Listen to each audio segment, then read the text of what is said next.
Everybody, welcome back to FSi DFS. Looking at the 11-game main slate for Wednesday. Odd having a slate this large on a Wednesday, but it is what it is. Lock is 30 minutes earlier than normal, so make sure you get your lineups in and you don't have those reserved entries because a lot of the games on the slate are locking before the usual 7 o'clock Eastern time start. So make sure those are in. 22 pitchers starting their games, and it's ugly. Just like yesterday, there's not really much to like in terms of pitching. You're definitely going to be wanting to pay up for the bats, and I don't want to say pay down at pitcher because even going with some of the top guys like Robbie Ray or Woo, you're still not looking at really much of a salary crunch. You're still looking at $4K remaining for the rest of your bats. So salary's not going to be too much of an issue, but definitely pay up for the bigger bats. I apologize in advance. I do not have the sheet all filled in with all of the rankings, so you're just going to have to listen to me. We're still going to go through all the pitchers and my favorite bats and stacks on the day. It should be pretty straightforward in terms of who the great bats are. It's going to be a Yankees chalk game, Yankees chalk slate. Once again, facing off against the White Sox and that abysmal bullpen. And then after them, it's going to be the expensive teams like Philadelphia and the Dodgers. There are some cheaper bats in some of these games, like St. Louis and Cincinnati has a high over-under, so might be looking towards those guys maybe for some value. Cincinnati, their offense, though, has just been really disappointing as of late. So it's tough to like a lot of the lefties that they have just because a lot of the lefties have been struggling. But just got a little bit ahead of myself there. Let's focus on the pitchers and where we're at from there. So Blanco, Woo, the only two guys priced above 9K, nobody above 9.3. Blanco facing off against Tampa Bay. Fine matchup. Like the matchup against them. It's just a very weak offense, but he's still not my favorite option in this higher 9K and above salary tier. I do prefer Brian Woo, and there's another pitcher below both of them that I think is my favorite pitcher on the board, and I think is probably going to be the chalky play on the day. So Blanco, he's okay. The issue is efficiency with him. He's still getting 90 to 100 pitches, but he's only going 4 to 5 innings in his starts because he's walking guys, he's getting deep into counts, and it's really hurting him, and it's really hurting his fantasy production. Can he swing it around? Absolutely. Facing off against Tampa Bay, just faced them the other day, 16 DK points, not what you want at 9.3. You're really hoping for low 20s, but it's not going to absolutely burn you. He's fine, just not my favorite. Brian Woo, I'll definitely take him over Blanco. The thing with Woo throughout the course of the season was that Seattle would just pull him at 5 to 6 innings, regardless of his pitch count. And so he would go out there and have these 65 pitch quality starts, and he'd get pulled. It was disappointing. But he's ramped all the way up to 90 pitches now. They seem to have extended his leash. He's going 6, even 7 innings now into his starts. And if we're able to get 6 to 7 innings once again with not really a pitch limit against this weaker Detroit side, certainly going to take Woo over Blanco. Anderson, GPP only. Robbie Ray, I think this is the guy. Well, this is the guy I was talking about earlier in terms of I think Robbie Ray is going to be the chalky popular pitcher. He's got the highest strikeout upside across the board. He's got the highest strikeout over under on the board. He's pitching in a pitcher's park at home in San Francisco. And at 8.6K, you got to have interest there. So I think with all those things combined, it is a tough matchup against Atlanta. They have power in their lineup, but they also have strikeouts in their lineup that pitchers can get to. So it's going to be Ray, and then it's going to be Woo, and then probably Blanco with these top higher salary tier guys. After them, it's a lot of mush. There's not a whole lot to get excited about. Berrios, yeah, he can go out there and do well against a weaker Angels side. But am I going to be playing Berrios over Ray? Absolutely not. GPP? Possibly, in hopes that Ray has one of his erratic I'm gonna walk 4 guys and it's gonna be really ugly kind of games. But no, I'm going to be taking Ray over Berrios all the time. Bueller coming off the IL. Little against the low strikeout Houston team. Tyan's also against the low strikeout Cleveland team.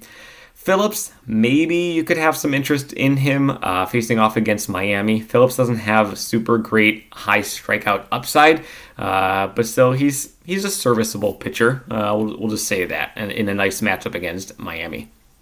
Gibson, Kramer, No, not too much interest in either of them either. Gibson's salary has been dropping, so I guess a little bit more interest because of that. But if I was going to be going down here in this high 7K range, I definitely have more interest in Grant Holmes than everybody else. Grant Holmes has higher strikeout upside, higher strikeout floor than all these other guys playing in a pitcher's park in San Francisco. The only issue with him is that he's facing off against Robbie Ray. So am I expecting him to be in the win column? No, not really. But he's still a guy who's capable of going 90 to 100 pitches. He's fully stretched out. His last start wasn't too great, allowed 500 runs, but he was in Coors Field. So just kind of throw that one away. But I think that if I was going in that high 7K range, Holmes is probably going to be my interest. DJ Hers, a lefty facing off against Baltimore. Maybe you could have a little bit more interest in that just because Baltimore has so many left-handers in their lineup. Could struggle a little bit with the platoon splits, but still not much interest. Much rather have Holmes up there. Cobb, he's returned. He's only gotten one start, I think. He's only been back one time. Only one strikeout. Not great. But at 6.9, he can induce a lot of ground balls. He's facing off against a weak offense. Maybe his ownership is nothing because people are scared of this one start. But, he's a serviceable pitcher. I think he could certainly be in line for the win. So if he's able to induce a lot of ground balls and get you 4 strikeouts and the win, awesome. He'd certainly pay off his 6.9 salary price tag. Everybody else, just kind of yeesh.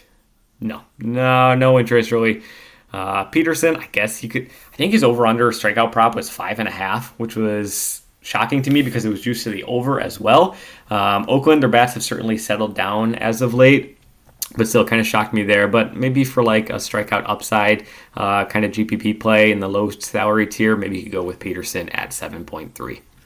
So that's kind of where the pitchers are at. So Robbie Ray, Brian Wu, I feel like this is going to be a pretty popular combination.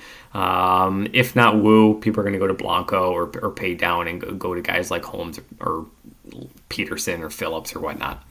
So heading over towards the bats, I already talked about, favorite bat on the board is going to be the New York Yankees facing off against the White Sox. Now, the Yankees, extremely expensive, especially Aaron Judge at near 7K. On any other slate, I would say no. We can't pay 7K for a batter, especially with the high risk of they're just going to walk him and pitch around him. But salary's not really too much of an issue. We already talked about how if you throw in Robbie Ray and Brian Wu, you're still looking at over 4K remaining for the rest of your bats. It's certainly possible to jam in a guy like Judge, but it's tough to get the rest of the Yankees lineup if you are going to be going double high pitcher and with Judge. And you're certainly not going to get Soto at the same time. Regardless, New York Yankees, top stack on the board. Giancarlo Stanton, don't mind him at 4.9K as just a nice, a little bit of a salary relief, but still with that home run upside, batting behind guys like Judge and Soto, because maybe they pitch around him and he's able to rake up the RBIs. Other top bat, it's going to be the Dodgers for me, facing off against Montas. You've watched these videos. I just have no interest in Montas in terms of pitching.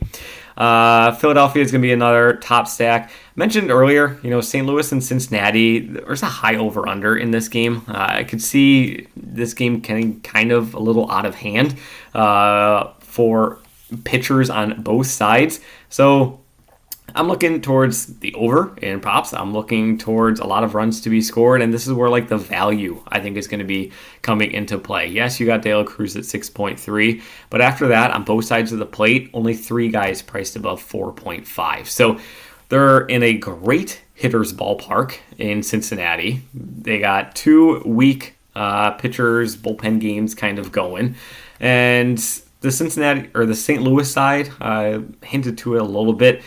They've been struggling as of late, especially their lefties, guys like Burleson and Donovan and Nootbaar. These guys can't seem to hit at all as of late, which is concerning, but we don't check game logs, things turn around. Look at Pasquantino. The guy was the hottest hitter in baseball, and then he went 0 for 5, 0 for 5, 0 for 4 in his next 3 games. You can't really look too much into it. So St. Louis, I think, could be a nice, viable cheap stack if you are going there, along with Cincinnati. But really, It's the bats. Focus on the bats. Pay up for the bats. The Mets are another team I just forgot about. Mets are another team that I would have interest in here on the board, facing off against Oakland. So good luck in all of your contests. I apologize for getting this video out late. I honestly forgot it was my day to do the video. So hopefully this was still helpful to guide you in the right direction in terms of pitching and bats. Good luck in your contest. Mega Roller will be back on Thursday for that preview video. See you then.